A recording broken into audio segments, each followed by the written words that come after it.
Vous écoutez La Consulte, le podcast qui déshabille les médecins. Dans l'épisode d'aujourd'hui, je discute avec Pierre de son parcours et de son rapport à la médecine humanitaire. Pierre est arrivé un peu par hasard en médecine et progressivement s'est intéressé de plus en plus à la médecine, puis aux urgences et à la médecine humanitaire. Assez logiquement, il s'oriente vers la médecine d'urgence au moment de l'internat. Mais il a aussi été engagé à l'ANEM, fait dans un collectif de soignants aux urgences de Bordeaux. Et il a quelques expériences humanitaires en France et en Ukraine qu'il nous raconte dans cet épisode. Avec Pierre, nous avons parlé de la peur, des fantasmes et de la réalité. Bonne écoute. Bonjour Pierre, bienvenue à La Consulte. Bonjour Annelise. Alors pour commencer, comme d'habitude, est-ce que tu pourrais te présenter de la manière dont tu le souhaites, s'il te plaît ? Alors je m'appelle Pierre, je suis médecin urgentiste à Paris. Je travaille actuellement à la Pitié-Salpêtrière, aux urgences et un tout petit peu au SMUR et au SAMU à la Pitié. On va reprendre l'histoire du début. Et qu'est-ce que tu voulais faire quand tu étais petit ? Alors quand j'étais petit, je pense que comme tout le monde, je voulais faire plein de choses. Quand j'étais tout petit, on m'a raconté que je savais pas choisir si je voulais être astronaute ou si je voulais être pâtissier. Donc pendant un temps, j'ai envisagé de faire les deux, ce qui aurait, je pense, été quand même assez intéressant. Et puis après, j'ai voulu être rockstar comme tous les garçons de 16 ans, je pense. Et puis j'ai atterri en médecine plus ou moins par hasard, comme certains ont fait. Alors, comment ça, par hasard ? Raconte-nous. Alors je suis de fin d'année, donc je suis arrivé au bac, j'avais 16 ans. Et moi je voulais faire de la musique, je voulais faire de la guitare et je voulais intégrer une école de musique. Mais comme j'étais trop jeune, j'avais décidé d'essayer de trouver une formation courte qui me permette d'avoir un boulot si jamais j'arrive pas à faire de la musique. Et donc j'étais parti sur kiné. Et à ce moment-là, pour faire kiné, on passait par une première année commune avec la fac de médecine. Et puis finalement, je me suis rendu compte que kiné, ça m'intéressait pas trop et que je trouvais les cours de médecine assez intéressants. Et donc j'ai refait une année pour faire médecine là pour de vrai. Et puis j'ai atterri finalement là-dedans. Donc, tu as fait 2 fois la première année de médecine. Ouais, tout à fait. Et tu as lâché ton rêve de guitare ? Oui, plus ou moins. Alors ça m'arrive encore de jouer, mais beaucoup moins qu'avant. Ouais, là c'est beaucoup plus loisir. Donc, en fait, tu t'es découvert une passion pour la médecine pendant ta première année de médecine, c'est bien ça ? Oui, j'avais trouvé ça vraiment intéressant. Au fur et à mesure, je voulais pousser plus loin, essayer de comprendre ce qu'on m'expliquait, ce qui est pas forcément facile en première année. Et puis j'ai poussé là-dedans par la suite. Ouais. À ce moment-là, quand tu te dis que finalement médecine c'est plutôt chouette et que tu vas continuer, tu t'imagines médecin dans le futur ? Comment tu te représentes le métier de médecin ?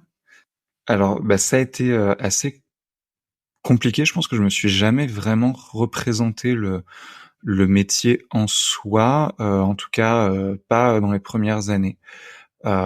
J'ai pas de médecin ou même de soignant dans ma famille. Ma sœur a fait un peu comme moi, mais elle était d'ailleurs un peu le même genre de parcours, mais elle était versée dans le théâtre.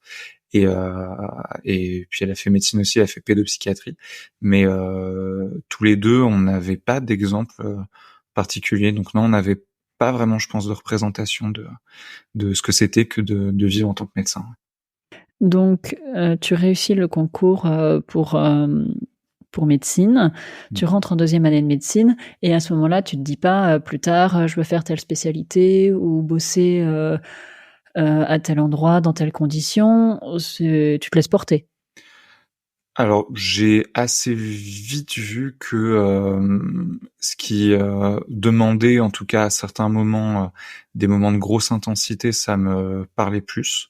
Le côté urgence m'a assez vite plu, mais c'est plutôt au moment du 2e cycle que je me suis vraiment dit que c'était ça que je voulais faire.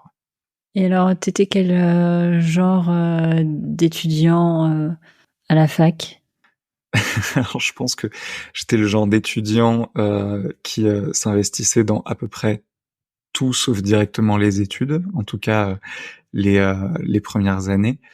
J'ai fait des associations, j'ai fait un peu de la solidarité sociale, j'ai fait du spectacle, parce que moi j'étais à la fac de Lille-État et à l'époque, je pense que ça existe encore maintenant, il y avait une grosse activité culturelle dans la fac. Je m'étais aussi un peu occupé de ça à ce moment-là, donc je faisais plein de choses, mais pas ouvrir mes bouquins essentiellement. Et t'étais du style toujours à la fac mais jamais en amphi et présent en septembre pour la session de rattrapage, c'est ça? Ouais, c'est ça. En tout cas, la deuxième, la troisième année, et je pense aussi un peu la quatrième, ouais, ça a été ça. Et ça a changé quand t'as commencé à aller en stage à l'hôpital? Oui, alors en fait, j'ai été donc je me suis investi dans les associations et donc j'ai arrêté mes études un an entre la troisième et quatrième année pour m'investir dans les associations au niveau plus national. Donc voilà, ça m'a beaucoup écarté forcément hein, de la vie des études, mais quand je suis revenu, j'étais plus clair sur ce que je voulais faire, et donc là pour le coup oui, je me suis investi plus dans l'hôpital, c'est vrai, plus dans les stages, c'est quelque chose qui me parlait plus, ouais. C'était quoi cette année d'engagement associatif? Qu'est-ce que t'as fait? Qu'est-ce que ça t'a appris? Qu'est-ce que ça t'a apporté? Alors moi, j'ai été dans l'ANEMF, donc c'est l'Association nationale des étudiants en médecine de France, qui est la grosse asso qui se charge de représenter, de défendre alors les étudiants en médecine au sens large, et c'est vrai que l'ANEMF est toute seule sur le travail sur le premier et deuxième cycle, donc c'est vrai que c'est principalement là-dessus que c'est concentré. Et donc c'est une grosse asso, hein, c'est des bureaux à plusieurs dizaines de personnes, plusieurs permanents. Quand on s'investit là-dedans, en particulier quand on prend la présidence, on arrête ses études un an, on part vivre à Paris, et voilà, on passe de je suis étudiant à la fac, en plus en premier cycle, donc j'ai mon programme de cours, j'ai mes livres, j'ai ma vie en dehors de la fac, et puis je me laisse un peu porter aussi, autant qu'on se laisse porter dans ces années-là, voilà, faut représenter des dizaines de milliers d'étudiants, faut aller à l'Assemblée nationale, à l'Élysée, à Matignon, faire des interviews sur des plateaux télé, et faut se battre pour défendre les étudiants en prenant les décisions, faisant parfois des choix de stratégie, ce genre de choses, en manageant une équipe. Moi, j'ai eu énormément de chance d'avoir une équipe qui a été incroyable pendant toute cette année-là, et on se revoit encore maintenant. Ça fait plus de 10 ans, mais on se voit encore de temps en temps. Ça m'a appris, voilà, quand on fait ce genre de choses, en général, on prend 10 ans en une seule année. Et c'est vrai qu'en revenant à la fac après ça m'avait pas mal changé. Le retour aux études a été un petit peu rude, mais heureusement j'ai eu de la chance de tomber dans des stages qui m'ont vraiment donné une vraie envie d'aller au bout. Et alors, tu reviens aux études plus matures, j'imagine, et tu trouves le retour un peu rude. C'est quoi qui est rude? C'est le décalage avec les autres étudiants de la promo? C'est de se retrouver dans une situation où peut-être tu as moins d'autonomie par rapport aux responsabilités que tu avais à la NEMF, et te retrouver externe, le dernier maillon de la chaîne alimentaire des services hospitaliers. C'est comment cette transition? Qu'est-ce qui change? Oui, je pense que c'est quelque chose que pas mal de gens ont vécu dans les associations, qui est que effectivement, comme tu le dis, on est beaucoup plus en responsabilité, parce que là pour le coup c'était vraie responsabilité, hein. Si on fait n'importe quoi dans les associations, c'est concrètement des droits qui tombent pour les étudiants. Donc voilà, on se comporte, on travaille comme adulte. Et c'est vrai qu'un des problèmes au cœur des études médicales, c'est que on est infantilisé pendant très très très très longtemps. Et donc quand on est un petit peu sorti de ça, et que on revient à un fonctionnement des facs de médecine qui est quand même quasiment une sorte de prolongement du lycée en fait encore maintenant, hein. Ça fait effectivement un petit choc. Alors ça, on peut s'en servir en se disant justement du coup on va essayer de se battre pour essayer de changer cette façon-là de faire des études. Moi ça m'a servi beaucoup plus tard quand j'étais chef de clinique à Bordeaux, où en fait toutes mes études, je m'étais noté dans un petit carnet mental. Moi, quand je serai médecin et que je m'occuperai de l'encadrement des étudiants, je ferai pas tous les trucs qui, je pense, on ne devrait pas faire aux étudiants, notamment les traiter comme des enfants. Et je disais du coup aux externes qu'après j'encadrais, je leur dis voilà, maintenant que vous êtes adultes, on va vous traiter comme des adultes. Et c'est malheureusement pas quelque chose qu'on fait pour l'instant encore dans beaucoup de facultés à mon sens. Ouais, donc tu es revenu de cette année associative en stage, en notant tout ce qui te plaisait pas, en te promettant que plus tard tu n'aurais pas ce comportement-là d'infantilisation qui te déplaît. Et au niveau de ton projet personnel, est-ce que tu avais cheminé sur le style de médecin que tu voulais être, la spécialité que tu voulais choisir, la façon dont tu souhaitais exercer? Alors pas directement pendant cette année-là, parce que c'est vraiment une année où on est sur les chapeaux de roue, on est impliqué dans énormément de choses, et en fait on est tellement loin des études qu'on n'y pense pas du tout. D'ailleurs, il y a pas mal de gens qui en fait arrêtent les études de médecine à la suite de ce genre de choses, qui parfois vont s'investir dans des trucs politiques, ce qui a du sens parce qu'en fait on passe une année à défendre les droits des gens qui sont autour de nous, donc le convertir en engagement politique, c'est pas forcément déconnant. Voilà, moi pour ma part, je suis revenu à la fac et j'ai eu une sorte de passage à vide un petit peu de quelques mois à ce moment-là où je me demandais vraiment si c'était ça que je voulais faire, quel type de médecine je voulais faire. J'étais un petit peu perdu, puis comme on en a parlé, j'avais pas tellement de repères sur quoi me raccrocher. En fait, il m'est arrivé deux choses un petit peu en même temps. La première, c'est que je suis allé en stage aux urgences de Tourcoing, qui était une équipe merveilleuse et qui m'a justement vraiment accueilli comme on fait partie de l'équipe. Alors c'est assez marrant parce qu'en fait dans les services d'urgence, moi quasiment tous les amis urgentistes que je connais, leur intérêt pour les urgences, il est un peu né comme ça. C'est des services très très familiaux. Et moi, c'est ce qui m'est arrivé. Donc, je passais ma vie dans ce service. J'avais noté mon numéro de téléphone en haut des lignes de garde. Et quand les externes venaient pas faire leur garde, ils m'appelaient pour me faire venir pour voir si je pouvais prendre la garde. Et souvent je le faisais. Je passais vraiment ma vie là-bas. Et donc là, pour le coup, je me sentais vraiment dans quelque chose qui correspondait à ce que je voulais faire. Et par ailleurs, je suis tombé complètement par hasard sur l'interview d'un médecin qui avait fait de l'exercice humanitaire et qui avait fait la médicalisation en Antarctique, puisqu'on a des médecins qui sont dans les terres australes et qui médicalisent les missions scientifiques là-bas. Et je me souviens très bien en lisant ça, là j'ai eu un flash en me disant moi je veux faire ce genre d'exercice, quoi. Ça me parle. Et de là en fait j'ai commencé à beaucoup plus m'investir dans mes études. En me disant voilà, moi maintenant j'ai un objectif qui est de travailler là-dedans, et donc je vais me concentrer sur ça. Et tu te dis que tu veux faire de la médecine humanitaire ou spécifiquement l'Antarctique, les terres australes? Alors moi, ce qui me parlait beaucoup, c'était l'exercice, on va dire en milieu isolé au sens large. Alors beaucoup l'humanitaire, pour des raisons que chacun a, hein, je pense, aussi pour des raisons parfois un petit peu fantasmées autour de ça, hein, mais en tout cas voilà, moi ça me parlait beaucoup. Et l'exercice isolé d'une manière générale, parce que c'est voilà un contexte où il va vraiment falloir être capable d'être un médecin très très très complet.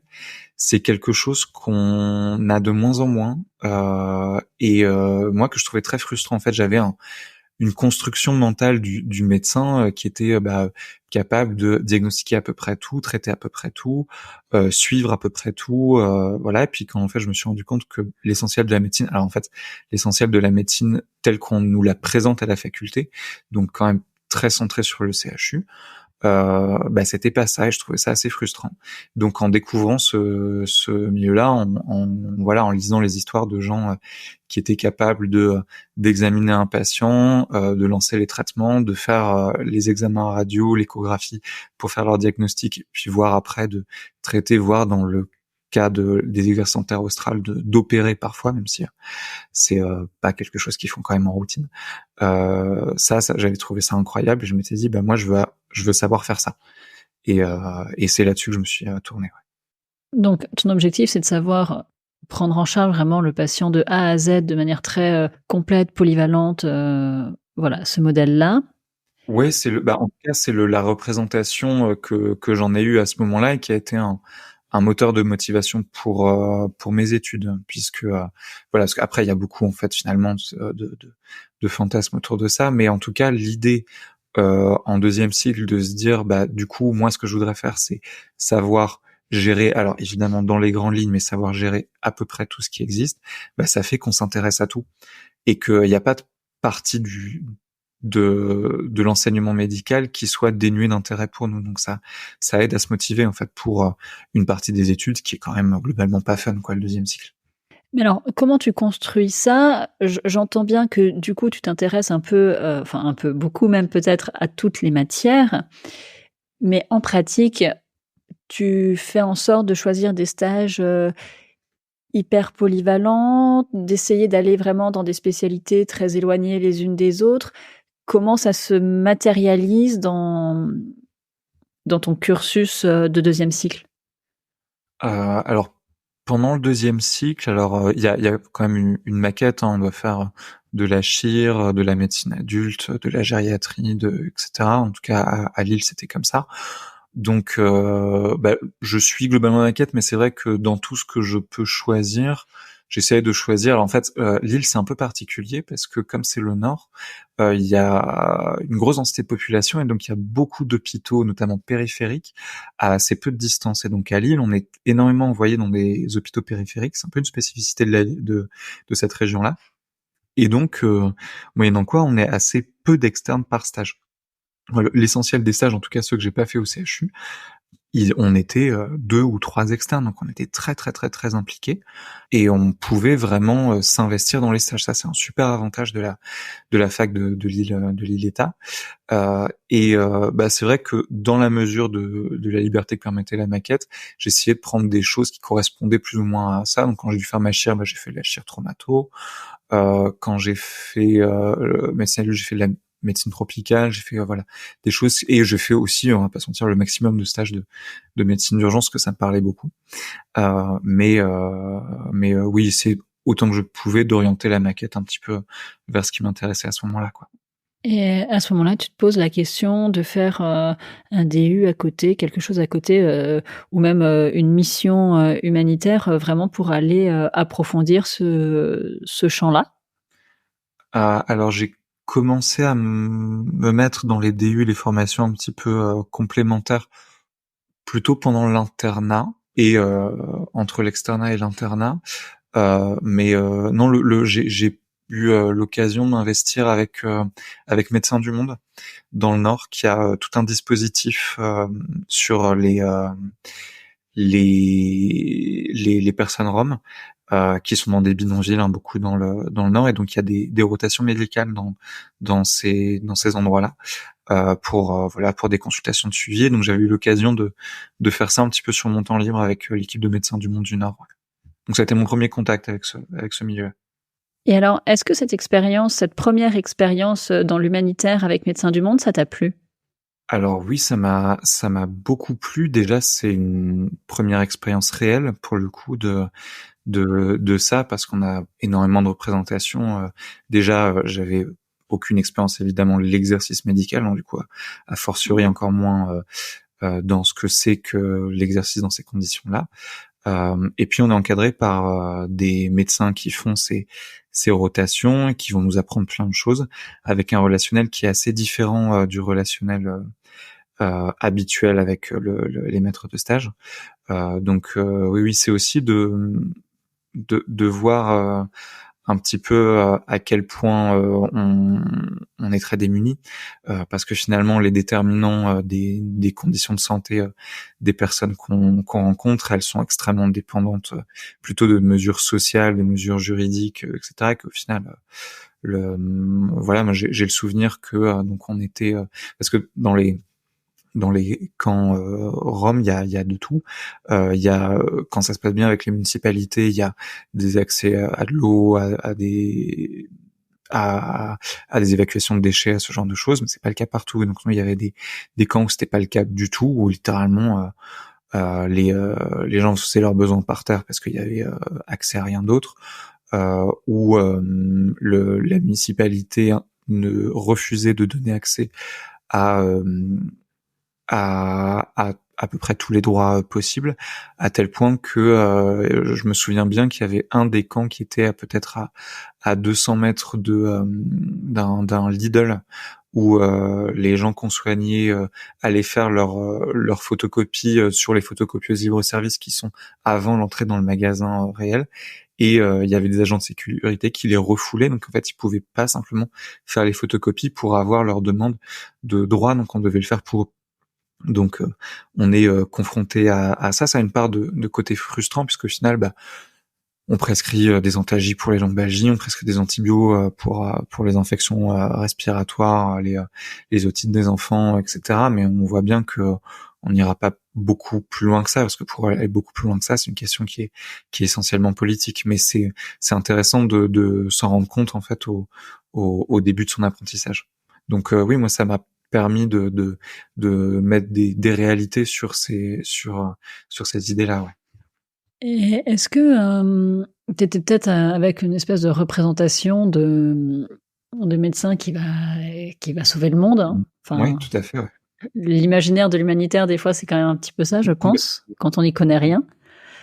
Et est-ce que là, du coup, tu t'es dit: «Ah ouais, en fait, on sauve pas le monde, pas du tout».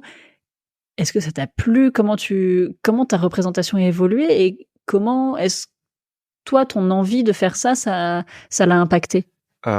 Oui, alors on aura peut-être l'occasion d'en reparler, mais oui, il y a énormément de représentations et moi, je pense que j'ai encore complètement un point de vue très fantasmé sur tout ça maintenant aussi, hein, d'ailleurs. Hein, c'est pas voilà, mais effectivement, c'était aussi très vrai à ce moment-là. Alors ça, il y a une part de découragement, de frustration en fait, de se rendre compte d'à quel point en fait, en même temps, c'est très logique, hein, mais c'est autre chose de s'en rendre compte en réel que les vrais déterminants de la situation de santé des personnes dont on a la charge. En fait, c'est des déterminants sociaux. C'est pas uniquement une question de bonne volonté des docteurs. Néanmoins, on voit aussi que dans la mesure de ce qu'on arrive à faire, on arrive à aider des personnes concrètement. Donc, passer l'idée que effectivement on va pas sauver la Terre entière, la galaxie et plus loin encore, mais ça bon, on s'en rend compte assez vite et je pense qu'on s'en remet. Non, je pense pas que ça décourage complètement parce que on a au moins l'impression que pour les personnes dont on peut s'occuper, on fait quand même quelque chose. En particulier pour les populations roms qui sont quand même très très victimes de discrimination, en particulier en France. Il y a aussi, ne serait-ce que le côté de nous on traite les gens humainement. Et on va pas se mentir, pour les Roms, on n'est pas très nombreux en France. Donc rien que ça, d'avoir celui-là, c'est déjà une action. Donc non, de découragement, non, ça pas à ce moment-là, non. Mais plus tard. Alors plus tard, non, je pense que c'est plus de petit à petit, mais au fur et à mesure d'un parcours, hein, de remettre de la réalité à la place de visions qui sont plus fantasmées. Après, c'est tout à fait normal hein, d'avoir des visions fantasmées de tout ça. Et d'ailleurs, je pense pas que ce soit un mal. Hein. Moi, ça m'a motivé pour faire mes études. Et je suis pas sûr que si j'avais pas eu ces idées-là, je serais allé au bout de mes études médicales, tu vois. Donc je pense pas que du tout que ce soit un mal et en plus je pense que c'est pas du tout possible de ne pas avoir ce genre de vision quand on a ces projets-là. Donc non, mais oui effectivement plus on avance, plus on se rend compte de ce que c'est que le travail dans ces conditions-là. Ouais. Et alors, on va reprendre le fil de ton parcours. Tu es externe, tu t'investis, dans tes études, tu apprends plein de choses, tu fais plein de gardes aux urgences, tu fais ces missions avec Médecins du Monde, à côté. Arrive l'internat. Ouais, tout à fait. Il faut choisir, une spécialité, enfin quand le classement permet de choisir une spécialité. Comment ça se passe pour toi, ce choix? Alors, moi, jusqu'à la 5e année, j'étais dans une hésitation entre urgence et anesthésia. Parce que voilà, le côté de à un moment sur une période très courte, il va falloir être bon là sur le moment, et c'est maintenant que ça se joue. Et voilà, moi j'avais une hantise des services pousse chariot où on va faire le tour professoral, machin. Enfin vraiment, j'avais une allergie de ça. Je suis pas le seul, hein, clairement, mais vraiment c'était une angoisse. J'ai jamais vraiment aimé l'ambiance du bloc. Et voilà, c'était les deux modes d'exercice qui à la fois m'intéressaient en tant que tel, et puis j'avais fini par comprendre que c'était deux spécialités qui marchaient bien après pour l'humanitaire, la zone isolée, la médecine de conflit, ce genre de branche. Et donc en fait, je me suis dit, je vais faire un stage, là on était plus libre pour nos stages, je me suis dit, je vais faire un stage en réa, un stage en anest, un stage aux urgences. Comme ça, voilà, je me fais le truc. Et puis, je me rends compte que, en tout cas, c'est le ressenti que j'ai eu à ce moment-là, c'est très perso, mais bon, voilà, c'est comme ça que je l'ai ressenti, que au final, le quotidien de la réanimation, même si en fait les patients sont tous graves, parce que sinon ils seraient pas là. D'une part, on n'est pas le premier médecin dessus. Et moi, je trouvais ça très intéressant dans les urgences, d'être vraiment, on prend les patients à froid comme ils sont, et puis il y a beaucoup d'incertitudes, il va falloir gérer cette incertitude. Et puis aussi, quelque part, quand les patients partent un peu en torche, comme on dit, en fait, on est là pour ça, donc on est un peu prêt. On a tout anticipé, on est avec tout ce qu'il faut de matériel, etc. Il y a un peu moins le côté flash qu'on peut avoir aux urgences sur cette douleur thoracique qui faisait pas du tout peur cette patiente de 25 ans, en fait est une très grosse embolie pulmonaire, là fait l'obstruction, fait le choc, et va falloir passer d'un schéma mental à un autre très très vite. Et finalement, j'avais même trouvé que la réanimation au quotidien, on règle des grosses machines, quoi. On règle les antibiotiques parce qu'on a eu l'antibiogramme, on règle le respi, on règle les amines, on règle la sédation. Alors je suis ultra caricatural quand je dis ça, je trouve que le côté physiopathe de la réanimation et de l'anest est fascinant. Et je trouve que c'est une spécialité qui se donne une très très grosse exigence de qualité, et c'est vraiment admirable là-dessus. Mais c'est vrai qu'en fait au quotidien, le côté un peu œuf Kinder de tout patient des urgences, qui il y en aura 95 qui heureusement pour eux sont pas graves. Et puis au final il faut être capable de repérer celui dedans qui avait l'air pas grave et qui l'est, et d'être très bon alors qu'on s'attendait pas du tout à ce que ce patient soit grave. Ça, j'ai toujours trouvé ça génial, quoi. Donc j'ai pris urgence à l'ECN. Et encore maintenant, si on me remettait à l'ECN et que je sortais major premier de l'ECN ever over the top, je prendrais médecine d'urgence, clairement. Et t'aimes ça, être sur le qui-vive? Oui, je pense que tous les gens qui font urgence aiment ça. Il y a pas que les gens qui font urgence, mais oui, si on n'aime pas ça, je pense qu'on fait pas urgence, on fait faire autre chose, ouais. Et donc tu choisis l'internat de médecine Ouais, alors moi, d'urgence. depuis la dernière année où c'était desk médecine générale, desk urgence. Donc tu choisis médecine générale avec le projet du desk. Complètement. J'ai même hésité à redoubler volontairement une année pour rentrer directement dans le desk d'urgence. Puis je me suis dit que ça va, j'avais assez passé d'années à faire d'autres trucs, que j'avais peut-être avancé un petit peu. Mais ça m'avait traversé l'esprit un moment. Ouais. En tout cas, je suis rentré dans la médecine générale, et J1 on nous a posé la question qui veut faire des desks, et moi j'ai dit je veux faire desk urgence, quoi. C'était très clair. Et la maquette de médecine générale ne t'a pas détourné de cet objectif-là? Non, parce que au final, en première année, il fallait faire un stage d'urgence, c'était fait. Un stage de médecine adulte où moi j'avais fait un truc cardio, de cardio dans un petit hôpital d'Oloron-Sainte-Marie, au sud de Pau. La deuxième année, il fallait faire pédia, donc j'ai fait urgence pédia. Il y avait le stage chez le Prat, et ma troisième année, J'ai fait mon stage libre en réanimation et mon stage professionnalisant en interchu dans un autre service de réanimation qui était plus à vocation trauma center pour le coup, dans un hôpital militaire à Toulon. Et mon année d'assistance a été un stage d'urgence et un stage de SMUR. Donc au final, ma maquette c'est quasiment la même que celle du desk d'urgence. Donc, c'était possible en fait de s'arranger pour bricoler la maquette du desk de MedG pour faire la même chose que ce qu'on fait maintenant en desk de médecine d'urgence. Et quelle est la place de l'humanitaire là-dedans? Alors, c'est vrai que pendant l'internat, en tout cas moi, j'avais pas vraiment réussi à bricoler de faire de l'humanitaire, ne serait-ce que parce que moi j'ai fait mon internat à Bordeaux. C'est une région qui est très très grande. Et donc on bouge beaucoup, donc on déménage, et donc le fait de pouvoir rester à un endroit et faire de s'investir dans des projets humanitaires à ce moment-là, c'est assez compliqué. Donc moi, je m'étais plutôt dit que j'allais vraiment m'investir dans mon internat, passer des DU, essayer de passer les qualifications dont j'aurais besoin après dans cet exercice-là. Donc c'est plutôt comme ça que je l'avais joué pour l'internat. Si je comprends bien, la formation pratique, tu fais ta formation de médecin urgentiste et tu t'investis dans ton internat de médecine d'urgence. Ouais. Et à côté, en formation théorique, là, tu es allé chercher un peu plus des choses qui pourraient être utiles pour faire de la médecine humanitaire. Oui, c'est ça, ouais, tout à fait. C'est ça. Et comment t'as su, comment tu t'es renseigné pour savoir ce qui était vraiment utile?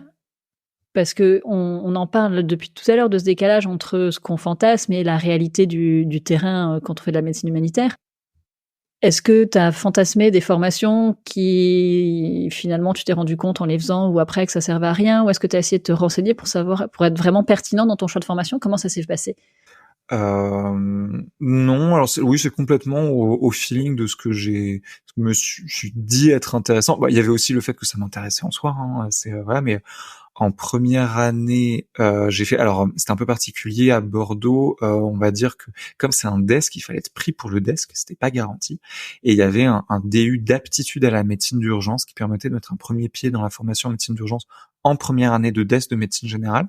Donc j'avais fait ça. En deuxième année, j'avais fait un DU de prise en charge des traumas, puisque moi, en médecine humanitaire, on va dire que la médecine en zone de crise m'intéressait plus, et donc pour tout ce qui est zone de conflit, c'est vrai que la médecine un peu trauma, ça a du sens, puis même pour la médecine d'urgence d'une manière générale, c'est quand même une bonne partie aussi de notre boulot, donc j'avais fait ça. En En troisième année, j'ai fait un truc que je ne savais pas du tout à la médecine d'humanitaire, c'est un DU de réa métabolique, parce que les sombres histoires de d'ions qui se battent en duel, je trouvais ça intéressant. Et après, alors aussi à Bordeaux, on m'a un peu mis le doigt dans tout ce qui était enseignement recherche, et c'est vrai que pendant mon année d'assistant et ma première année de clinica, je me suis mis aussi plus dans des formations de ce type-là. Donc j'ai fait un DU de pédago et des DU de stats et d'épidémio. Donc voilà, enfin voilà, j'ai fait aussi d'autres trucs que juste me focus sur l'exercice humanitaire pendant l'internat en tout cas. Tu déroules ton internat, ton assistanat pour valider ton desk. Ouais, tout à fait. Tu valides ton desk. Ouais. Et ensuite? Je m'étais dit que ça serait bien de toute façon de se faire la main correctement, parce que je me sentais pas du tout à l'aise à l'idée de partir bosser dans des endroits très durs tout seul, avec un mode d'exercice que concrètement quand même on n'apprend pas en France métropolitaine en tout cas. Et donc on m'a proposé un poste de clinica, et c'est vrai que la partie enseignement, aussi recherche, mais surtout enseignement en fait, m'avait toujours branché. Donc voilà, mes copains le savent, on met une pièce dans la machine, je peux parler pendant 3 heures. Voilà, d'avoir des étudiants captifs qui étaient obligés de m'écouter parler, ça m'allait très bien. Donc voilà, on m'a proposé un clinique à Bordeaux. Moi, j'ai trouvé ça génial. C'était vraiment 2 années superbes. Là, d'ailleurs, je suis sur une 3e année de clinica à Paris, tellement que j'aime ça.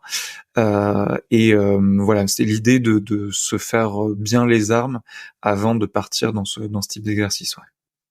Donc tu as un plan en fait, tu te formes, tu gagnes en expérience et ensuite tu pars en zone de crise parce que tu l'as dit, tu as envie d'être dans une zone de conflit pour faire de l'humanitaire. Bah, en tout cas, c'est le mode d'exercice qui me correspondait. Alors après, ça correspond aussi à des choix perso. Enfin, je suis pas bien quand je reste plus de 2-3 ans au même endroit. J'ai pas d'enfants, j'ai pas pour projet d'en avoir. Voilà, je bouge beaucoup. Et et c'est vrai que c'est des façons de vivre qui permettent d'être sur des missions peut-être un peu plus courtes, mais de changer beaucoup d'endroits. Donc c'est vrai que le côté, et puis oui, effectivement, le côté zone de crise, zone de conflit, ça me parlait aussi. Alors là aussi, hein, c'est énormément de représentation, évidemment, mais bah, c'est le jeu. Et puis bah, j'avais quelques amis, notamment un qui un autre Pierre d'ailleurs qui se reconnaîtra, puis qui a les mêmes projets. Donc on s'était un petit peu monté les uns les autres sur l'idée de faire ça. C'est lui aussi qui m'a poussé à faire une formation de réserviste à l'armée. Et voilà, dans l'idée de pour être bon en zone de crise, zone de conflit, bah, il faut connaître un petit peu ce que c'est que la médecine militaire. Et mais c'est vrai que voilà, ça, à partir du moment où je me suis dit que la médecine isolée et humanitaire, c'était quelque chose qui me plaisait, c'est vrai que là-dedans, voilà, la médecine de crise, ça me parlait pas mal. Je reviens à ton parcours, tu fais, C-Clinica Ouais. et tu as un projet derrière, tu as quelque chose d'arrêté, tu as alors moi je ne sais pas du tout comment ça fonctionne, mais tu te dis que tu vas te faire embaucher par, Médecins du Monde. Comment tu construis, ta carrière en fait? Bah alors c'est justement là, on arrive à ce moment-là puisque là on est mois d'octobre et donc mon clinica a se fini cette année. C'est vrai qu'à partir de là, en fait, à peu près tout est possible parce que bah effectivement il y a des recrutements dans les ONG. Après il y a d'autres façons hein, de travailler dans dans des zones de crise.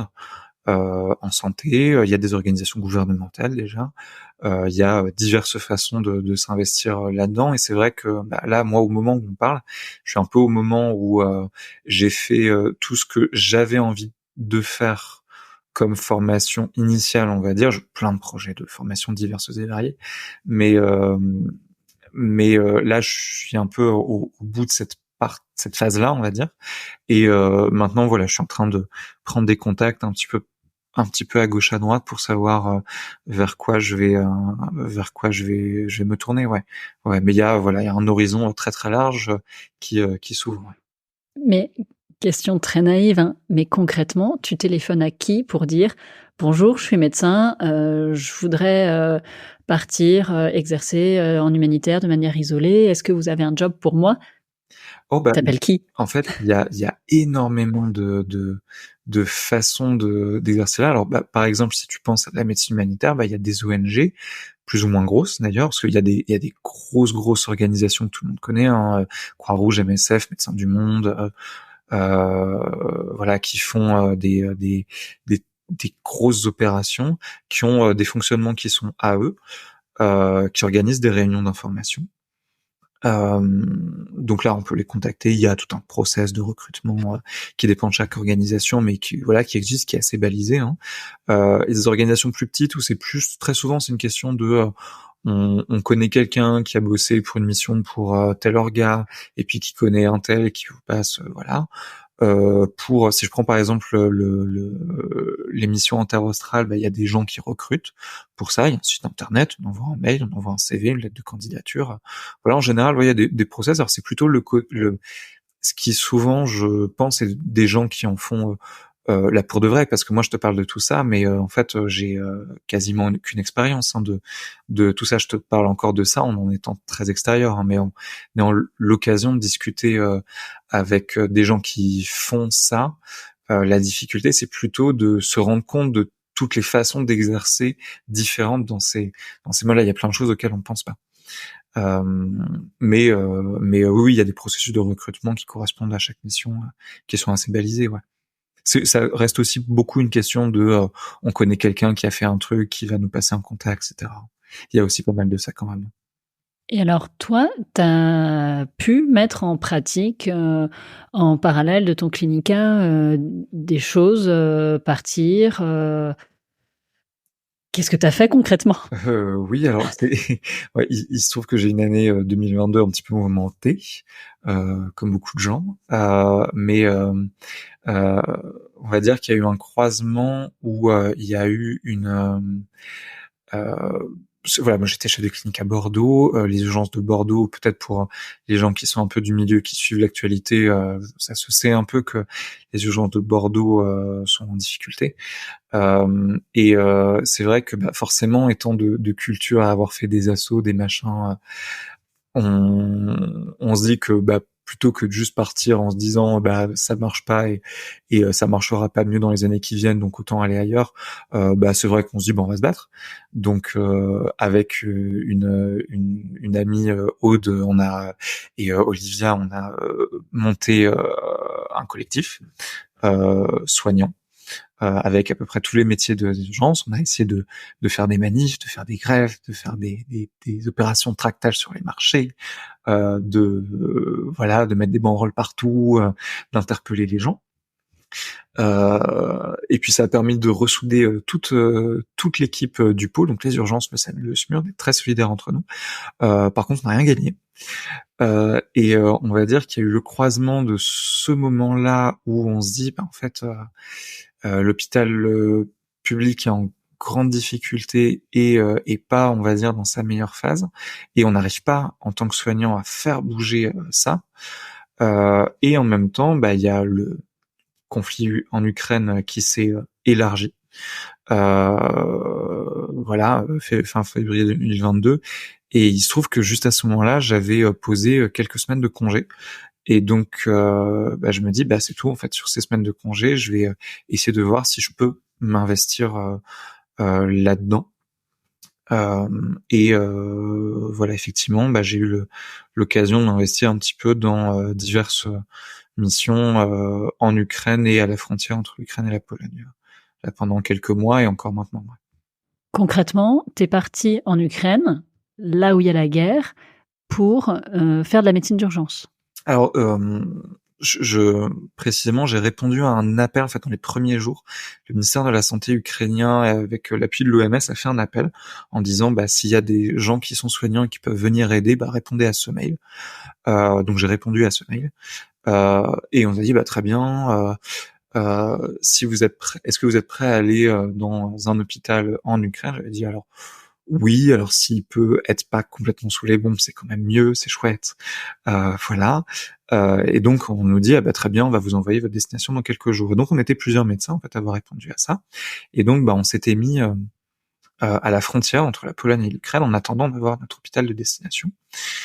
Et puis en fait on l'a jamais eu parce que je pense que évidemment les difficultés logistiques à ce moment-là ont été telles que c'est quelque chose qui a plus ou moins capoté. En tout cas, on n'a plus jamais eu de nouvelles de cette opération-là. On a essayé d'appeler, etc. Mais bon, vu que maintenant on était à la frontière, en fait, il y a pas mal d'ONG, il y a beaucoup d'ONG qui sont arrivées à la frontière entre l'Ukraine et la Pologne. En tout cas, moi, c'était là que j'étais.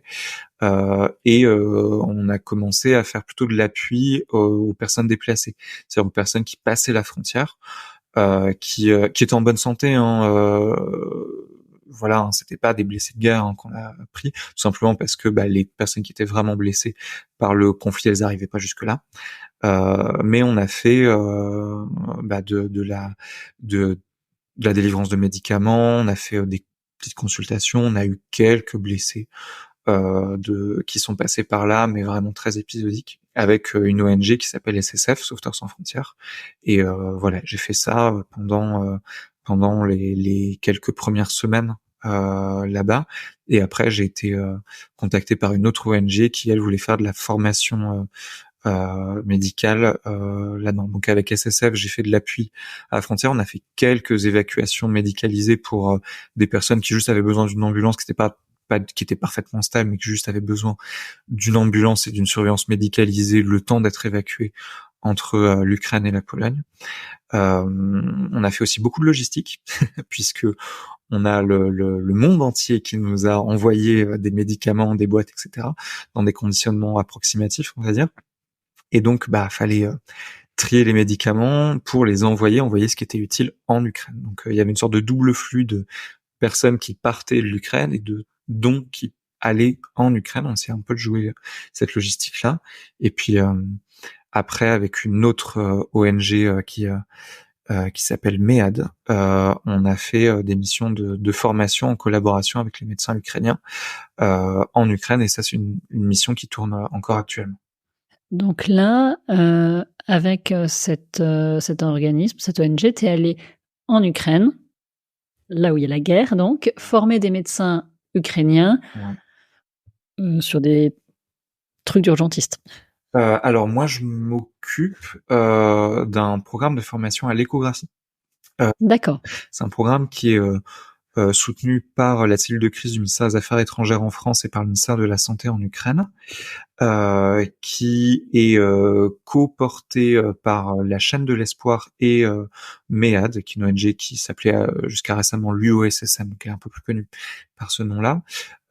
Et c'est un projet de formation. En fait, il y a un budget qui est donné à la fois pour donner des appareils d'échographie en Ukraine, mais aussi pour former les médecins qui en ont pas cette expérience. Il y a beaucoup de médecins, radiologues évidemment, mais aussi obstétriciens, cardiologues, urgentistes, réanimateurs, anesthésistes chirurgiens aussi, qui ont une formation à l'échographie en Ukraine.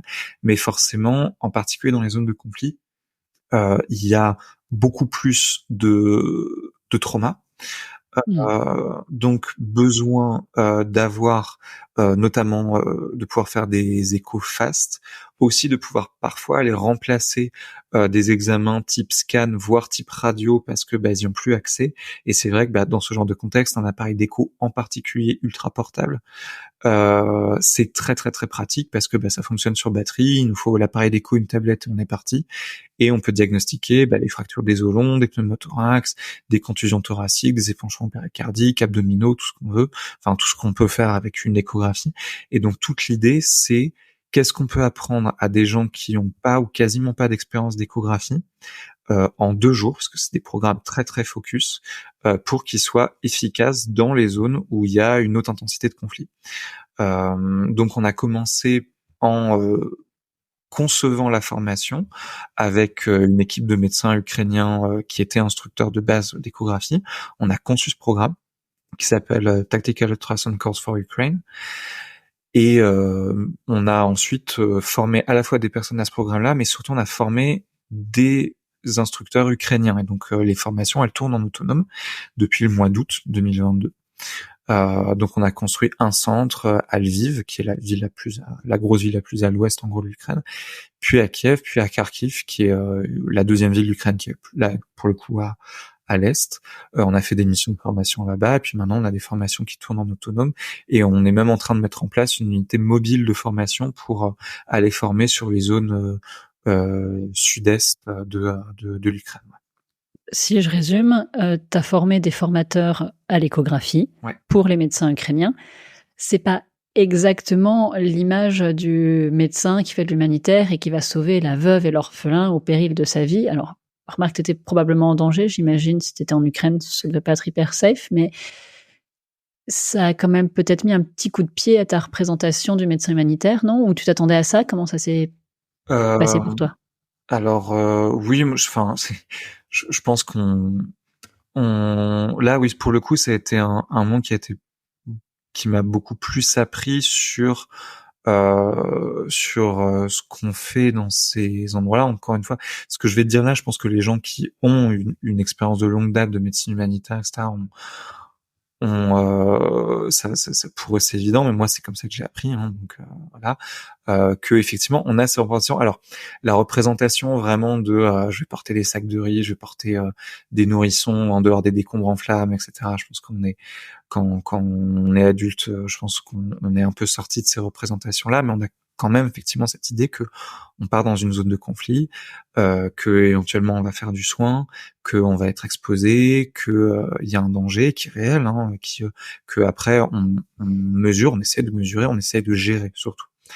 Euh, mais effectivement, moi quasiment tous les gens que j'ai vus, en particulier dans les premières semaines, tous les soignants, on était partis dans l'idée qu'on allait soigner.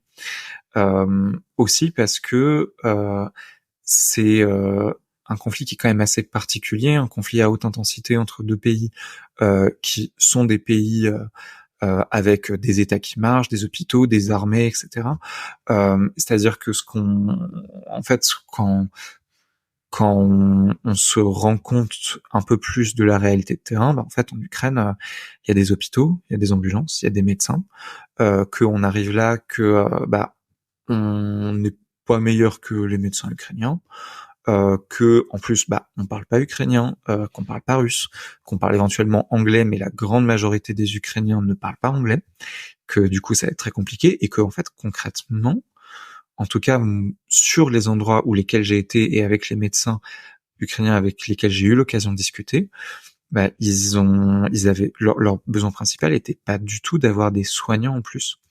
Un peu de la même manière que si nous il y avait un conflit ouvert en France et qu'il y avait des bombardements sur tout le territoire français, on aurait besoin d'armes, on aurait besoin de soutien financier, de soutien diplomatique, de matériel, de médicaments, mais pas forcément de médecins, en tout cas qui viendraient en France sans parler français pour soigner les victimes de guerre en France. Donc en fait c'est un petit peu la même chose pour l'Ukraine. Et ça c'est une discussion que j'ai eue pas mal de fois avec des médecins sur place. Après ça a la valeur que ça, c'est-à-dire que moi ça c'est les échanges que j'ai eus avec les médecins que j'ai rencontrés. Il y a probablement des zones en Ukraine où il y a besoin de médecins, hein, très probablement. Voilà, moi en tout cas c'est plutôt ces retours-là que j'ai eu, et c'est vrai que ça fait ça remet un petit peu les idées en place quand, comme beaucoup, on se dit que voilà, on a appris la médecine d'urgence, on a fait un super DU de prise en charge des traumas sévères, donc on va être super bon pour des blessés par balle, quoi, et que on rencontre des médecins qui en fait sont dans le Donbass depuis 2014, que eux des blessés par balle ils en font 5 par jour, et que ça va aller, en fait ils vont s'en sortir sans nous, et que par contre finalement sur quoi on peut être utile, là ce programme là où on ramène concrètement, voilà, on a pu leur donner 50 échographes ultra portables de haute performance, euh, avec une formation qui correspond à leurs besoins parce qu'elle a été élaborée par les médecins sur place et qui donc savent ce qu'il y a besoin d'expliquer à leurs collègues qui font pas encore de l'échographie.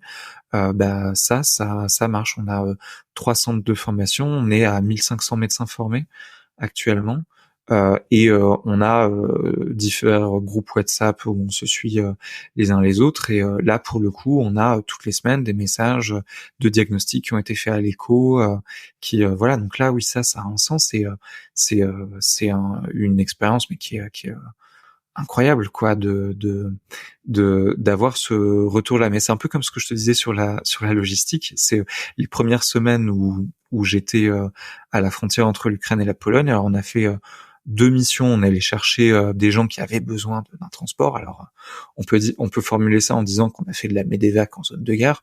On peut aussi dire ça en disant qu'on est allé en ambulance chercher une petite dame de 94 ans et un petit monsieur en béquille parce que il y avait pas d'ambulance dispo pour les faire sortir du pays, donc on est allé les chercher. Donc c'est pas une grande expérience légendaire où on a sorti les gens des décombres, mais la petite dame qu'on a sortie de 94 ans, elle a quand même pu rejoindre ses petits enfants qui n'avaient pas pu l'emmener. Pour l'anecdote, c'est une dame qui était survivante de l'Holocauste. Donc, elle nous a dit en ukrainien, et donc on me l'a traduit qu'après, que elle pensait pas fuir 2 fois dans sa vie des bombardements. Mais bon, bah voilà. Mais le reste du temps, à la frontière, en fait, on a fait de la logistique. C'est-à-dire qu'on avait tous les jours des voitures et des voitures de gens qui spontanément amenaient des médicaments, des compresses, on a eu de tout. Enfin, je veux dire, j'ai eu 2 cartons de crème solaire, une boîte d'anti-moustique. Enfin, j'ai eu tout ce que des sandales, des tongs. J'ai eu plein de trucs. Et puis l'idée, c'est d'ouvrir ça, de savoir ce qu'il y a dedans, de savoir ce qui est périmé, de les mettre dans des cartons, ranger, de faire un inventaire. Et quand les hôpitaux ukrainiens faisaient passer des listes avec du matos dont ils avaient besoin, on essayait d'envoyer ce dont ils avaient besoin. Alors, des trucs tout bêtes, mais par exemple, le lévothyrox, pendant les premières semaines, c'était vraiment une denrée précieuse à tel point qu'elle était volée et qu'il y avait un marché noir de lévothyrox. Donc, on devait les envoyer dans des glacières cachées sous un autre nom.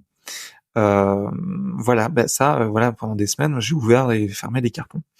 C'est pas particulièrement boulot médical, mais ça, c'était utile parce que faire ce tri-là, ça permettait à ce qu'il n'y ait pas besoin de le faire en Ukraine. Donc en fait, on se rend compte que ce qui va être utile là, c'est pas du tout ce dont on s'était présenté. Alors soit on se dit que oui, mais ça vaut quand même le coup, soit on va faire autre chose. Mais il y a des gens qui sont repartis du coup parce que ça correspondait pas à ce qu'ils souhaitaient faire dans ces endroits-là. Et alors, pour toi, t'es resté. Ouais. Et est-ce que ça n'a pas atteint ta motivation et ton objectif et ton projet de travailler dans le champ de la médecine humanitaire? Parce que finalement, tu pourrais très bien te dire, je me sens plus utile dans mon service d'urgence à soigner des gens plutôt qu'à trier des médicaments à la frontière. Non, alors non, parce que pour le coup, on se sent vraiment utile à faire ça. Alors, j'ai eu plus un grand moment de doute quand j'étais là-bas pendant quelques jours, parce qu'en fait, alors on voit aussi des choses assez sombres, à la fois dans la réalité, parce que effectivement, on voit quand même passer quelques blessures un petit peu graves sur des enfants qui ont des éclats d'obus, des machins. Enfin bon, il y a quand même ce côté-là qui est un petit peu dur. On voit aussi tout le côté auquel on pense pas forcément quand on n'a jamais été dans ce genre d'endroit, mais parmi les gens qui venaient en voiture à la frontière pour aider, il y avait des gens qui venaient pour aider, il y avait des gens qui venaient pour ramener des médicaments, il y avait des gens qui venaient pour ramener des réfugiés et les héberger dans leur pays plus à l'ouest, en Europe notamment. Puis il y avait des gens qui disaient qu'ils venaient chercher des réfugiés et puis qui en fait les ont fait passer dans des marchés de prostitution, des femmes, des enfants, etc. Donc on voit aussi tout ça. Surtout qu'au début il y avait tellement qu'une organisation que la police, notamment polonaise, en tout cas là où j'étais, était complètement débordée et qu'on sait qu'il y a eu énormément d'enlèvements sur cette période-là. Donc il y a d'une part ça. Il y a d'autre part aussi, surtout à ce moment-là, en fait, si tu voulais aller aider en Ukraine, tu prends un avion, tu vas jusqu'à Cracovie, ça va te coûter 40 balles. Tu prends un taxi ou un train jusqu'à la frontière et c'est parti. Tu aides en Ukraine. Et donc il y a eu des milliers de volontaires qui sont arrivés en sachant ce qu'ils voulaient faire ou en sachant pas trop ce qu'ils voulaient faire. Et c'est vrai qu'il y a eu aussi beaucoup de gens qui, je pense, se cherchaient plus un sens à se donner. Voire même, on a croisé beaucoup de gens qui, moi, là, pour le coup, m'évoquaient plus une forme de conduite pseudo-suicidaire, quasiment. Voire même des gens qui sont complètement rentrés en Ukraine en se disant oui, mais je vais aller complètement à l'ouest, à Irpin, puis je vais bien trouver des gens à aider là-bas. Je dis oui, tu vas surtout trouver des Russes avec des armes de guerre. Donc voilà. Et on a aussi eu beaucoup de ça et ça fait réfléchir sur quelles sont les raisons réelles de l'engagement dans ce genre d'endroit. J'ai aussi vu des gens qui ont passé la frontière en Ukraine, qui ont eu un coup de tampon sur le passeport, qui montre bien qu'ils sont allés en Ukraine à cette période-là, qui ont pris une photo pour le mettre sur Instagram et qui ont fait demi-tour. Donc il y a tout le spectre de ça. Et en fait, de voir tout ça, ça interroge aussi sur soi, parce qu'on se dit, on se dit que les autres, parmi les autres, il y en a qui ont des raisons pas bien légitimes de venir essayer d'aller dans ce genre d'endroit, mais on se dit, mais soi-même, en fait, c'est quoi, qu'est-ce qui fait qu'on vient là-dedans. Donc j'ai eu un grand moment d'introspection à ce moment-là, en me disant moi j'étais venu pour une mission avec l'OMS et la santé ukrainienne qui a été annulée. Est-ce que là je suis vraiment utile, est-ce que etc. En fait je me suis dit je suis utile, pas de la manière dont je l'imaginais, parce qu'en fait c'est pas tellement des docteurs dont ils ont besoin là. Par contre il y a besoin de gens qui savent ce que c'est telle ou telle molécule et qui vont pouvoir marquer sur le carton, ça en gros c'est pour la douleur, ça c'est pour l'anxiété, ça c'est pour la diarrhée, et ça c'est pour la constipation. Donc on va ouvrir des cartons, on va faire des grands cartons constipation, douleur, anxiété, et puis on va écrire ça en anglais, en ukrainien, et on va l'envoyer dans des camions. Donc c'est moins rock'n'roll, mais au moins là-dessus on sent utile. Mais c'est vrai que et les gens à qui j'en ai parlé, qui étaient là sur le même moment, je pense que tout le monde a eu ce grand questionnement un peu sur qu'est-ce qui fait que est-ce qu'on est là pour aider, ou est-ce qu'on est là pour soi. Et au final, c'est en discutant avec quelqu'un qui m'a dit, mais en fait, est-ce qu'il y a quelque chose que tu fais dans ta vie qui est pas pour toi? Et en fait, c'est un peu une tautologie, quoi. C'est-à-dire que non, en fait, par définition, tout ce qu'on fait, on fait parce qu'on veut le faire. Donc, dans ce sens-là, oui, on fait toujours les choses pour soi. Si après, on se sent mieux dans sa morale individuelle parce que ce qu'on fait, on a l'impression que ça rend utile, c'est utile aux autres, pourquoi pas. Tant que ce qu'on fait est factuellement utile aux autres, et c'est ça que la personne à qui j'ai eu l'occasion d'en discuter, c'est très dommage, son nom m'échappe maintenant, mais m'avait dit, tu vois, tous ces gens qui sont venus juste pour aider en sachant pas tellement ce qu'ils font, au final la grande majorité ils poussent des cartons, ils lavent le sol, ils aident les gens à porter leurs bagages. Au final, tu vois, c'est mieux qu'ils soient là plutôt qu'ils soient pas là. Donc au final, est-ce que c'est vraiment un problème? Je dis non. Au final, donc soit. Voilà. Mais effectivement, c'est une grande question, se dire pourquoi on fait ça, pourquoi on se dit qu'on va aller dans des zones où on se met en danger. Voilà. J'ai pas de réponse vraiment arrêtée à ça, mais je pense que c'est une question qu'il faut se poser quand on va dans ce genre d'endroit, ouais. Tu sais pas exactement pourquoi on va dans ce genre d'endroit, enfin pourquoi toi tu vas dans ce genre d'endroit plutôt, mais tu as envie d'y retourner? Oui, en fait, je me dis quand même que faut bien qu'il y ait des gens qui y aillent. Et que c'est vrai que maintenant j'ai essayé de me former autant que je puisse, alors du tout petit peu que j'ai pu faire, mais essayer de me former un petit peu à ce qu'on peut savoir faire dans ces endroits-là. Alors j'ai pas du tout les qualifications qu'ont par exemple des gens qui ont fait de la médecine militaire, ou juste des gens qui ont une vraie expérience de ça, mais vu le parcours que j'ai eu, j'ai fait un peu ce que j'ai pu. J'ai pas beaucoup d'attaches locales en France, donc j'ai la possibilité de bouger un peu sur un coup de tête quand il y a besoin. Faut bien des gens pour aller dans ces endroits-là, donc voilà, c'est plus une possibilité d'y aller, de se sentir disponible pour aller dans des endroits où il y a quand même des besoins. Après, il y a, tu me parlais un petit peu du risque dans ces endroits-là. Il y a un risque qui est réel, alors qu'on essaye d'évaluer avant d'y aller, qu'on mesure. Il y a des fois, on va pas faire des missions parce que là, c'est trop dangereux par rapport au risque et à l'objectif qu'on peut amener. Je te donne 2 exemples. La première fois qu'on a fait des formations à Kharkiv, donc à l'Est ukrainien, l'idée, c'était d'une part de faire la formation, mais aussi de prendre contact avec les médecins sur place pour avoir un endroit où ensuite diffuser les formations, peut-être construire un centre de formation là-bas. Donc là, ça avait du sens d'y aller en réel et de faire la formation. Donc on va là-bas, on loue le dernier hôtel ouvert de Kharkiv, donc l'hôtel continental de Kharkiv, et on fait les formations. Le problème, c'est qu'il y a beaucoup d'alertes aériennes là-bas, et que comme c'est très proche de la frontière ukrainienne, de la frontière entre l'Ukraine et la Russie, il y a quand les alarmes aériennes sonnent, t'as très peu de temps, et parfois elles vont sonner en même temps que la frappe, voire des fois elles sonnent après la frappe. Donc t'as l'explosion puis t'as l'alarme après.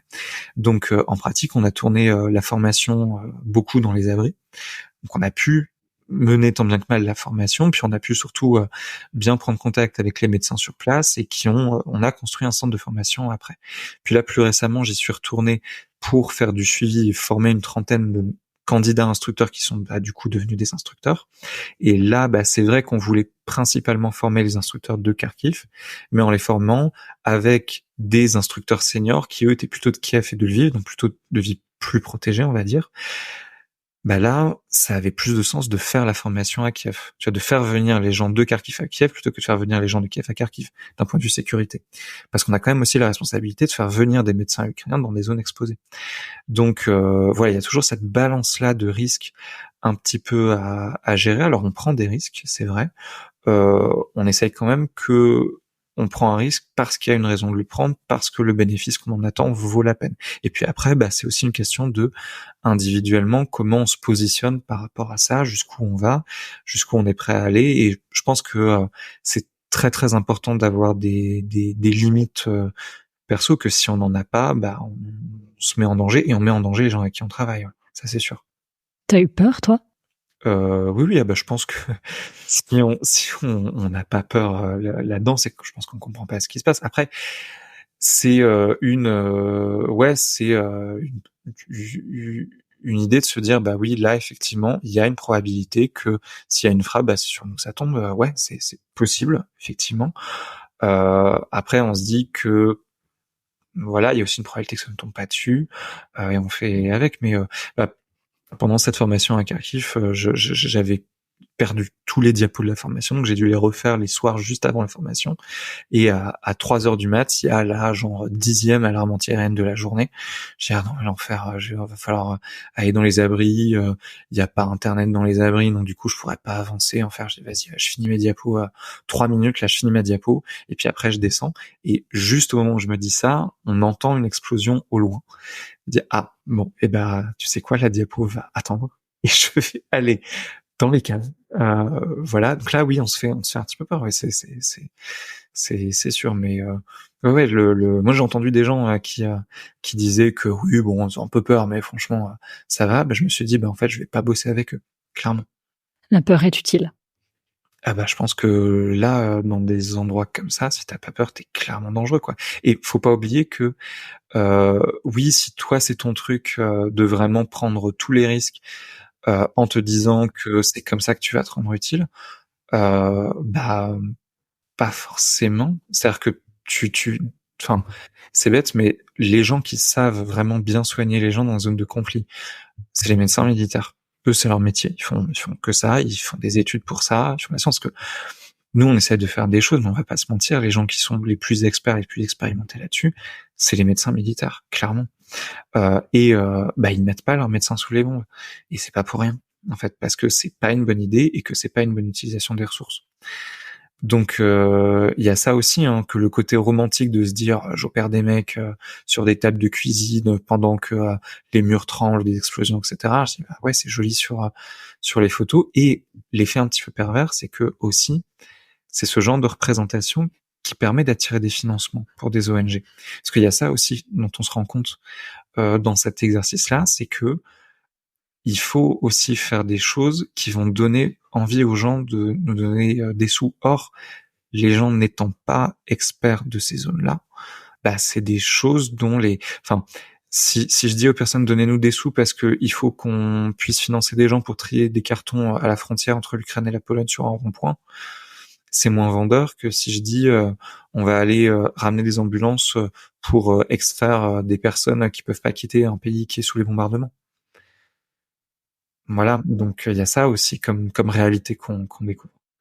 Oui, tu navigues entre le fantasme et la réalité. Et le fantasme, il a son utilité pour attirer des gens, de l'argent. Ouais. Et en même temps, il faut bien faire avec la réalité, en fait. Ouais.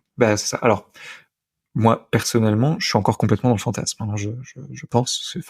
J'ai une expérience de à peine 1 an sur 2 missions que je fais en parallèle de mon boulot aux urgences. J'ai une expérience extrêmement limitée. Et là, clairement, il faudrait poser la question soit à des gens qui font de la médecine militaire, soit à des gens qui font de l'humanitaire depuis longtemps. Hein, mais oui, n'empêche que ça a déjà fait évoluer beaucoup de points de vue. C'est vrai que extérieurement, on a tendance à se dire que pour ces endroits-là, ce qu'il faut, c'est de la médecine humanitaire. C'est des gens qui ont le cœur sur la main et qui veulent donner de leur personne et qui sont prêts à prendre des risques pour sauver les gens des blessures, des guerres injustes de par le monde. Et c'est extrêmement bien. On se rend compte après que le levier qu'on a est finalement très limité, que ce qui est inhérent aux ONG, c'est aussi de devoir faire des missions qui vont donner envie aux gens de donner, quand bien même on sait que c'est pas ce qui correspond le plus aux besoins. Donc on va devoir aussi naviguer entre les besoins qu'on sait ou qu'on pense d'ailleurs, hein, parce que il y a aussi toute cette question-là, l'évaluation des besoins, c'est quelque chose d'extrêmement complexe, entre ce qu'on pense devoir amener et ce qui a vraiment besoin d'être fait sur le terrain, il faut tout un temps d'évaluation, et les ONG qui ont beaucoup d'expérience le savent. Hein. Moi, les premières semaines, j'ai vu passer tout un tas de spotters et de pilotes de grosses ONG qui étaient venus pour faire de l'éval de besoins. Ils sont pas arrivés tout de suite avec des tentes, des trucs, des machins, quoi. Et donc il y a toute cette partie-là, on fait de l'évaluation des besoins. Ensuite, il y a voilà cette représentation sur comment nous on va être utile, sur le fait qu'au final le levier opérationnel il est assez limité et que là les gens qui soignent les blessés de guerre en Ukraine en tout cas, mais très probablement aussi dans beaucoup de zones de conflit, en fait c'est les systèmes locaux, soit civils soit militaires, mais l'essentiel de la masse de soins dans beaucoup d'endroits. Alors les ONG peuvent aller là où beaucoup d'organisations gouvernementales ne peuvent pas aller. Et donc c'est une activité qui s'oppose pas du tout, qui est très complémentaire, mais en fait la médecine dans ces zones-là de crise, c'est quelque chose qui est extrêmement entrelacé entre les organisations gouvernementales, civiles, militaires, non gouvernementales. Voilà, c'est quelque chose qui est très compliqué. C'est vrai que la vision qu'on en a des grandes opérations qui ont fait l'histoire de la Croix-Rouge, de MSF, de Médecins du Monde, et ce qui se passe sur le terrain, on apprend beaucoup de choses, mais c'est passionnant. Alors, je sens qu'on pourrait en parler encore des heures, Oui. Sauf que ça fait déjà plus d'1 heure qu'on parle, et je crois que pour aujourd'hui, on s'arrêtera là. Ouais. Quand tu seras... Très bien, je t'avais prévenu. Quand tu seras parti et revenu d'Antarctique, tu pourras me raconter ton aventure, ça sera avec plaisir. Cool, hein, parce que la sélection est dure pour l'Antarctique. Ouais. Et je vais juste te poser la dernière question rituelle du podcast. Quelle est ta tenue de travail ? Ma tenue de travail, alors moi je suis un très grand partisan du scrub bleu. Vraiment ma tenue de boulot, c'est toujours voilà le scrub bleu sur lequel on va se faire vomir, cracher, faire pipi dessus, tout ce qu'on veut. C'est vraiment l'uniforme urgentiste. Attends, tu l'appelles comment toi ? Le scrub, tu sais, c'est le truc anglais, mais c'est vraiment la tenue de boulot bleue. Le pyjama. 30 fois parce que voilà, une garde aux urgences, c'est salissant, quoi. Et en Ukraine, c'était quoi ta tenue de travail ? En Ukraine, ma tenue de travail, alors on avait des petits dossards qui correspondaient aux ONG quand j'étais avec SSF, voilà, pour être un peu identifiable aussi, parce que comme t'as beaucoup de gens sous ce moment-là, il faut être identifiable, parce que comme je te dis, il y avait aussi beaucoup de criminalité qui s'est infiltrée parmi les humanitaires, et donc fallait qu'on puisse être identifiable. Donc on avait un joli dossard tout orange avec le gros logo SSF dessus, que j'ai encore, que j'ai là. Et sinon concrètement, comme on faisait 80% de transport de carton, c'était en t-shirt, parce que c'est lourd les cartons. Donc voilà, le vrai de ça, c'était un stéthoscope dans la poche, mais un t-shirt pour porter les cartons de mercurochrome. Ouais. Je te remercie Pierre d'avoir partagé ton expérience avec nous. Merci pour ton invitation. L'épisode est maintenant terminé. J'espère qu'il vous a plu et surtout qu'il vous a inspiré. J'adore recevoir vos retours par mail ou via mes réseaux sociaux. Vous trouverez dans les notes de l'épisode comment me contacter. N'hésitez pas à me donner votre avis sur les épisodes, à raconter vos témoignages de médecins, à me faire des propositions d'invités. Je suis toujours ravie de vous lire. Si vous souhaitez soutenir ce podcast, n'hésitez pas à en parler autour de vous. C'est le bouche à oreille qui lui permet de se faire connaître. Et n'hésitez pas non plus à mettre une note 5 étoiles et un commentaire sympathique sur vos applications de podcast. Vous pouvez me retrouver sur mes réseaux sociaux, Twitter et Instagram, Podcast La Consulte. Et aussi, n'hésitez pas à vous inscrire à ma newsletter. Toutes les références sont dans les notes de l'épisode. À bientôt!